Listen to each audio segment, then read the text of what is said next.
Oh, hey. I guess we're recording. I hope the volume's on. Well, we'll check in the editing. Anyway, hi guys. It's Miss Keeper. Me.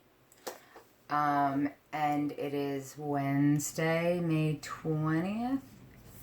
Sounds about right, right? We're going to continue working on Ain't I a Woman by Sojourner Truth. We did a little bit of background yesterday.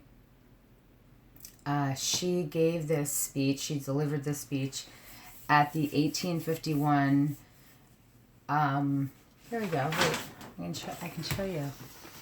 The 1851 Women's Rights Convention, and that took place in Akron, Ohio. And this was really the first women's movement.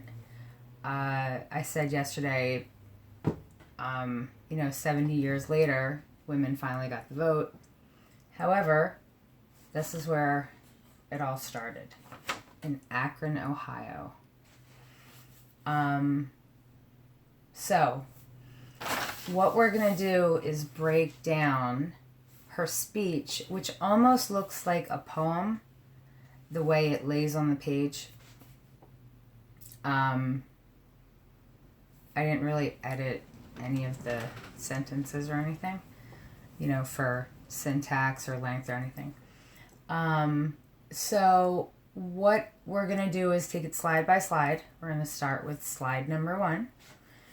And just some things to think about as you're reading. You are going to answer a question. Just a short little response.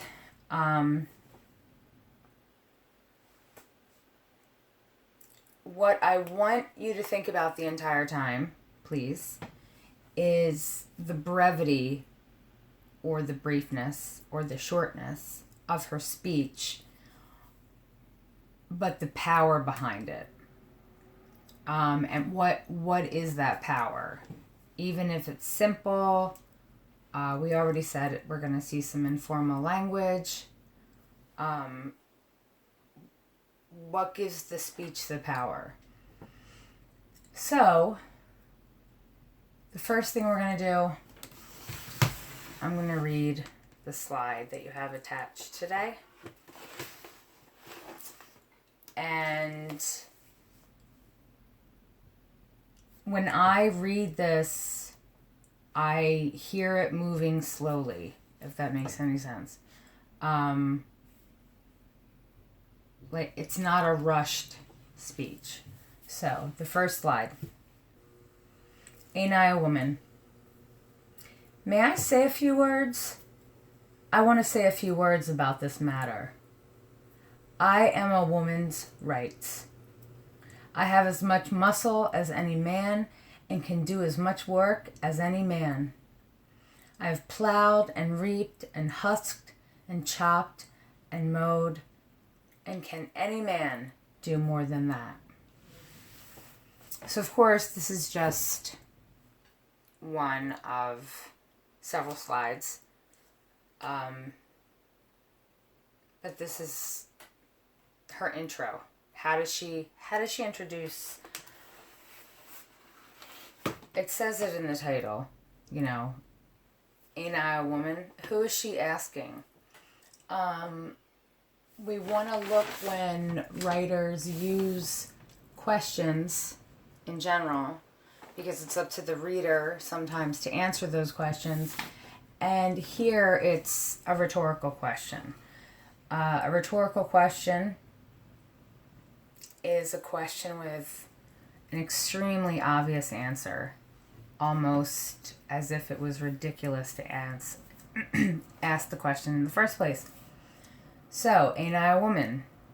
We're going to look at the title, the use of the rhetorical question, the use of the word ain't. These are things we're going to notice. I'm hoping you're noticing them as, like, before I point them out.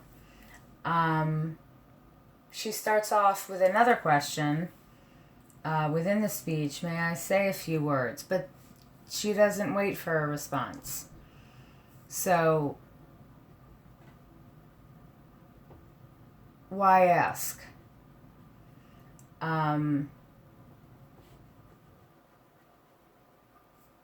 Take it line by line and break down the imagery.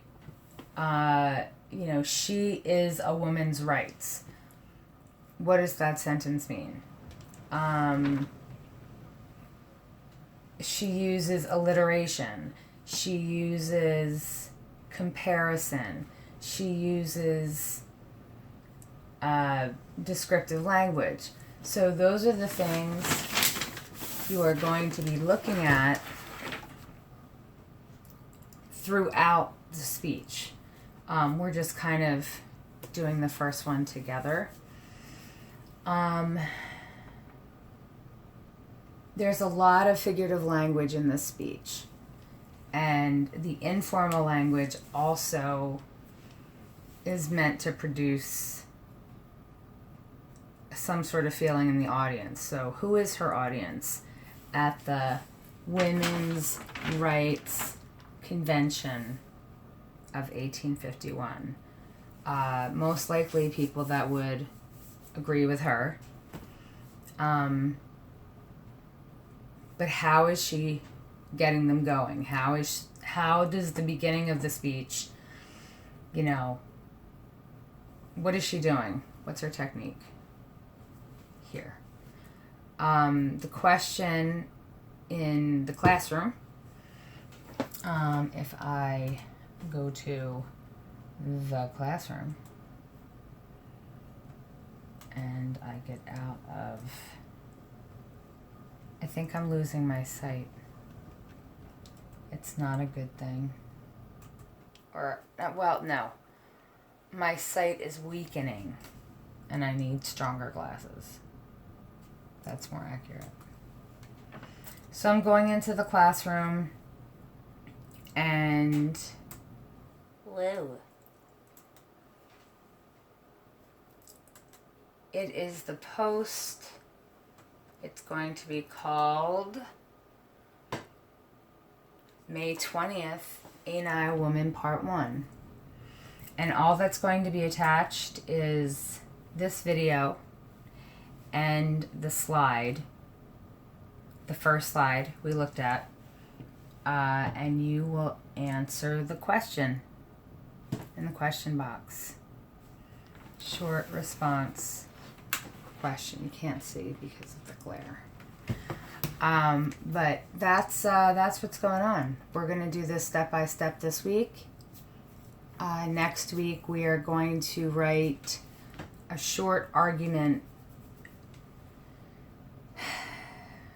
in most likely a speech, unless people want to write it as a debate with a partner. We can talk about that somehow. Comment back and forth. Email. But that's where we're going. So we're breaking down this speech, Ain't I a Woman, so we can take the next step and write our own. It's an election year this year too. You will all be freshmen in high school. But this is what led to, me being able to vote in this next election. And according to women's rights advocates, abolitionists, the two went hand in hand. Slaves should be free.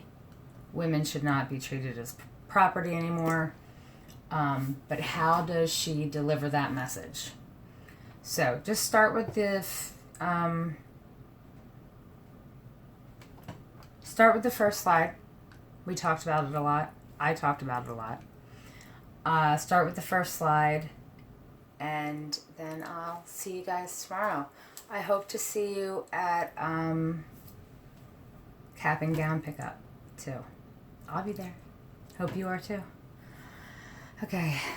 Bye, guys.